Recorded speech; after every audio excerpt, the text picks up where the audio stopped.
అందరూ ఎలా ఉన్నారు? బాగున్నారా? నేను బాగున్నాను. ఇదేమిటి అనుకుంటున్నారా? ఇంత టెంప్టింగ్గా ఉంది ఏంటి ఫ్రై అనుకుంటున్నారా? మీకు నేను చాలాసార్లు చూపించాను, బట్ చామదుంపలు ఒక్కటే వేయించి చూపించాను. ఇవాళ మాత్రం నేను చామదుంపలతో పాటు ఉల్లిపాయలు కూడా వేసి చేశాను. అదిరిపోయింది. దీని లాంగ్ వీడియో నేను మీకు షేర్ చేసినాను, తప్పకుండా చూడండి, చేసుకోండి. చాలా చాలా బాగుంటుంది. ఉల్లిపాయలు వేస్తే మాత్రం ఒక రేంజ్లో ఉంటుంది. ఎప్పుడు మనం ఆలూ ఫ్రైలోనే వేసుకుంటాం, అలా కాకుండా చామదుంపల్లో కూడా మీరు ఉల్లిపాయలు వేసుకుని చక్కగా ఎక్కువ వెల్లుల్లిపాయలు వేసాను చూసారు కదా. అలాగే పచ్చిమిరపకాయలని సన్నగా పొడుగ్గా తరిగి వేశాను.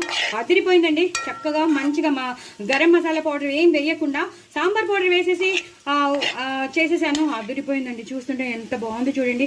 ఇది అన్నంలోకి అయితే, వేడివేడి అన్నంలోకి అయితే ఎంత తింటారో మీకే తెలీదు. పిల్లలైతే మళ్ళీ మళ్ళీ చేయమంటారు. ఇది వైట్ రైస్లోకి అయితే బెస్ట్ ఆప్షన్ అండి. చాలా చాలా టేస్టీగా ఉంటుంది. సో డూ ట్రై ఇట్ అండి. నా ఛానల్ మాత్రం సబ్స్క్రైబ్ చేసుకోవడం అసలు మర్చిపోద్దు. ఇలాగే వేగాలి, ఇలా విడివిడిలాడుతూ ఉండాలి, అప్పుడే బాగుంటుంది చామదుంపల వేపుడు. కానీ ఎప్పుడు చామదుంపల వేపుడు సింగిల్గా కాకుండా నేను గుంపులో వచ్చాను అన్నట్టుగా ఉల్లిపాయతో రండి. చాలా చాలా టేస్టీగా ఉంటుంది. సో డూ ట్రై ఇట్ అండి. నా ఛానల్ మాత్రం సబ్స్క్రైబ్ చేసుకోవడం అసలు మర్చిపోదు. బాయ్ అండి.